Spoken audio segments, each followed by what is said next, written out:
females surprised me, till I observed that all the performers were under the age of adolescence, and conjectured truly that the mothers and sisters came to please their children and brothers. I have said that these dramas are of great antiquity. No new plays, indeed no imaginative works sufficiently important to survive their immediate day, appear to have been composed for several generations. In fact, though there is no lack of new publications, and they have even what may be called newspapers, these are chiefly devoted to mechanical science, reports of new inventions, announcements respecting various details of business, in short, to practical matters. Sometimes a child writes a little tale of adventure, or a young Gy vents her amorous hopes or fears in a poem; but these effusions are of very little merit, and are seldom read except by children and maiden jaillet. The most interesting works of a purely literary character are those of explorations and travels into other regions of this nether world, which are generally written by young emigrants, and are read with great avidity by the relations and friends they have left behind. I could not help expressing to Aph Lin my surprise that a community in which mechanical science had made so marvellous a progress, and in which intellectual civilization had exhibited itself in realizing those objects for the happiness of the people which the political philosophers above ground had, after ages of struggle, pretty generally agreed to consider unattainable visions, should nevertheless be so wholly without a contemporaneous literature, despite the excellence to which culture had brought a language at once so rich and simple, vigorous and musical. My host replied, "Do you not perceive that a literature such as you mean would be wholly incompatible with that perfection of social and political felicity at which you do us the honour to think we have arrived? We have at last, after centuries of struggle, settled into a form of government with which we are content, and in which, as we allow no differences of rank, and no honours are paid to administrators distinguishing them from others, there is no stimulus given to individual ambition. No one would read works advocating theories that involved any political or social change, and therefore no one writes them. If now and then an An feels himself dissatisfied with our tranquil mode of life, he does not attack it, he goes away. Thus all that part of literature, and to judge by the ancient books in our public libraries, it was once a very large part, which relates to speculative theories on society, is become utterly extinct.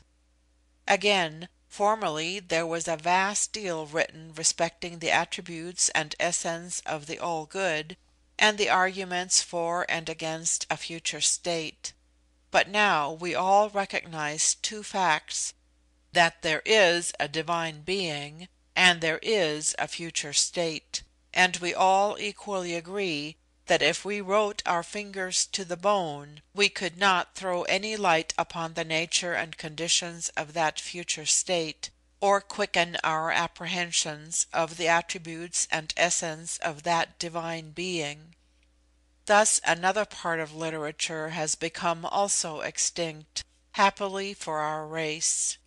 For in the time when so much was written on subjects which no one could determine, people seemed to live in a perpetual state of quarrel and contention. So too a vast part of our ancient literature consists of historical records of wars and revolutions during the times when the Ana lived in large and turbulent societies, each seeking aggrandizement at the expense of the other. You see our serene mode of life now. Such it has been for ages.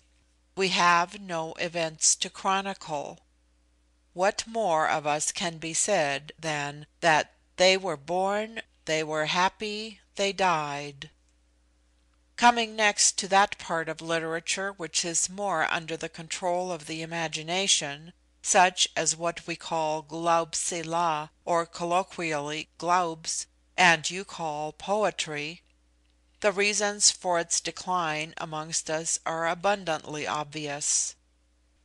We find, by referring to the great masterpieces in that department of literature which we all still read with pleasure, but of which none would tolerate imitations, that they consist in their portraiture of passions which we no longer experience, ambition, vengeance, unhallowed love, the thirst for warlike renown, and such like. The old poets lived in an atmosphere impregnated with these passions, and felt vividly what they expressed glowingly. No one can express such passions now, for no one can feel them, or meet with any sympathy in his readers if he did. Again, the old poetry has a main element in its dissection of those complex mysteries of human character which conduce to abnormal vices and crimes, or lead to signal and extraordinary virtues. But our society, having got rid of temptations to any prominent vices and crimes, has necessarily rendered the moral average so equal that there are no very salient virtues. Without its ancient food of strong passions, vast crimes, heroic excellences, poetry therefore is, if not actually starved to death, reduced to a very meagre diet. There is still the poetry of description, description of rocks and trees and waters, and common household life, and our young Jayer weave much of this insipid kind of composition into their love verses. "Such poetry," said I, "might surely be made very charming; and we have critics amongst us who consider it a higher kind than that which depicts the crimes or analyses the passions of man.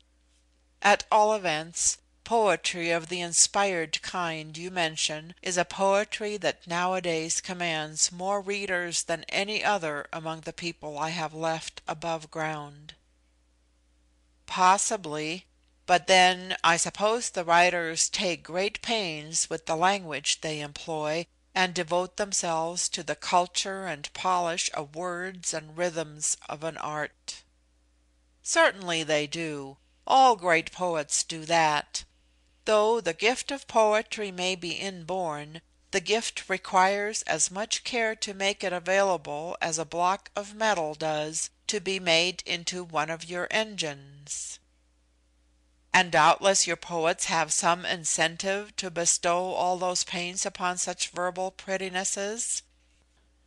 "Well, I presume their instinct of song would make them sing as the bird does. But to cultivate the song into verbal or artificial prettiness probably does need an inducement from without, and our poets find it in the love of fame, perhaps now and then in the want of money." "Precisely so. But in our society we attach fame to nothing which man, in that moment of his duration which is called life, can perform. We should soon lose that equality which constitutes the felicitous essence of our commonwealth, if we selected any individual for preeminent praise. Preeminent praise would confer preeminent power, and the moment it were given, evil passions, now dormant, would awake. Other men would immediately covet praise, then would arise envy, and with envy hate, and with hate calumny and persecution. Our history tells us that most of the poets and most of the writers, who in the old time were favoured with the greatest praise, were also assailed by the greatest vituperation, and even on the whole rendered very unhappy, partly by the attacks of jealous rivals, partly by the diseased mental constitution which an acquired sensitiveness to praise and to blame tends to engender.